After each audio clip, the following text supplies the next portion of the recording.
Hi everyone, so in this video I'm going to show you how to remove a modesty panel from a corset and then bone it and then reinsert it as a floating modesty panel. So first of all, let's take a look at how this modesty panel is sewn on.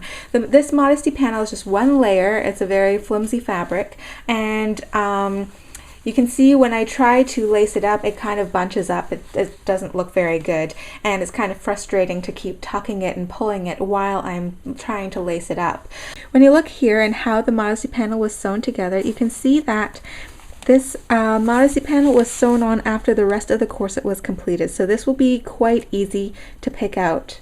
Here's another example of an attached modesty panel that will be fairly easy to pick out because it was sewn on after the rest of the corset was completed. So you can see I would just have to take out that line of stitching right there.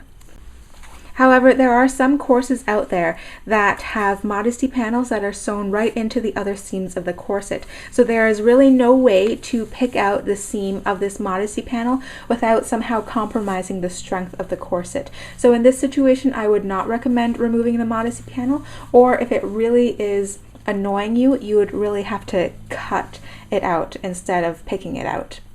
And I'm sure most of you know what this is, but just in case, this is a seam ripper. So what you do is you use the pointed end to go underneath this stitch, and then there's a tiny little blade in there that actually cuts the thread. So you're going to be using something like this to pull out the stitches of the modesty panel away from the corset. Alright, so here is the corset now without the modesty panel, and you can see that if you do it very carefully, then you shouldn't have any tears or holes or rips or any signs that the modesty panel was there before. Now, if you are taking modesty panels off of something like vinyl or leather that doesn't have a sort of self-healing fabric, then there will be slight pinpricks left over.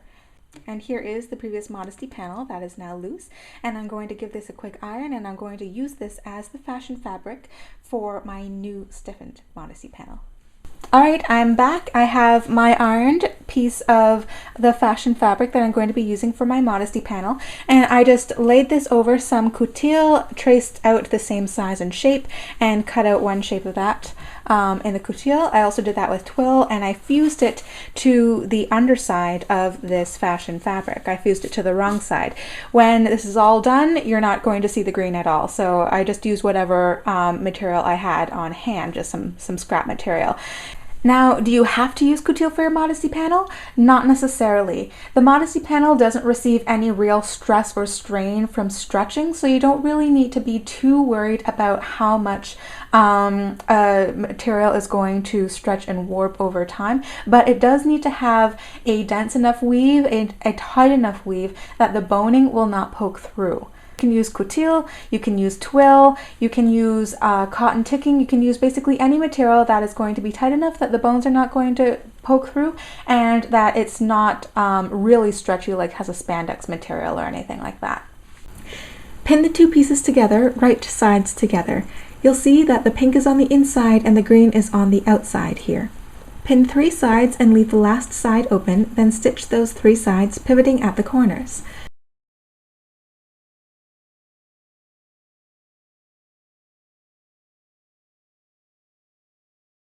Trim the seam allowances to get rid of the bulk, then turn the pocket right side out so that the pink is now on the outside.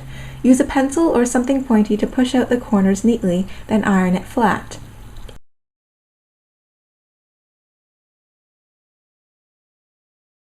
So the spiral steel boning that I'm going to be using in this modesty panel is 1/4 inch wide. So I made my boning channels by sewing next to the seam here, and I made these boning channels 3/8 of an inch wide, just so it's a slightly larger than the boning, so that the boning can slip through quite easily. I'm only going to be putting 4 bones in this modesty panel, 1 on each edge. So 1 here, here, here, and here. So since I already made 2 of my boning channels, I'm going to measure the length of the boning that needs to be here, and it needs to be 4 1/4 inches long. You can see here I've tipped a bone that's exactly 4 1/4 inches long, and now I'm going to place it into the modesty panel right along the edge there.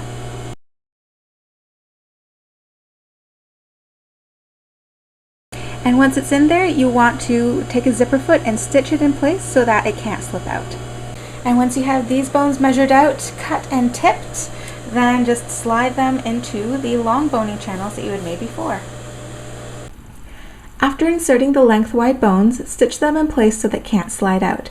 Run a stitch along the width, place your last short bone in, and use a zipper foot to stitch beside it to secure it in. Then finish the last edge whichever way you wish. I chose to fold over the open edge and top stitch a tiny bit away from the edge to close it, but you can slip stitch it closed by hand, or you can add binding to each end to match the rest of your corset. So what I have here is a corset laid out flat, and I'm going to take my new stiffened Modesty panel, slide it underneath the laces, just like I did with the last Modesty panel tutorial. So I'm going to have it centered as much as possible, and I'm going to mark the areas where I want it to float. So a good place to put it is in between where two crosses appear in the laces. So here's one area where it crosses, and another area where it crosses would be right there. So I'm going to put grommets in there. Here I'm taking out the lacing and then relacing it with the Modesty panel. In one of the under X's near the top, thread the laces through the top grommets you made, then continue to lace the corset normally. Remember to suspend the panel such that it will be between your skin and the laces. When you get to an under X close to the bottom of the Modesty panel, thread it through the bottom grommets before finishing off the lacing.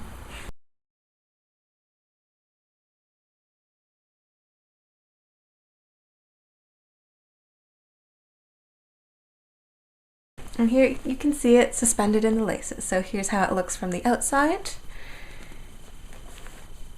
And here's how it looks from the inside. And here's a lacing example. First showing the Modesty panel before modification. Notice how I had to tuck it to the side and it kept bunching as I tightened my corset. And now showing it after modification, how the panel stays nice and flat and centered while I'm lacing up the corset. So I hope you enjoyed this tutorial, and please feel free to leave questions or comments below.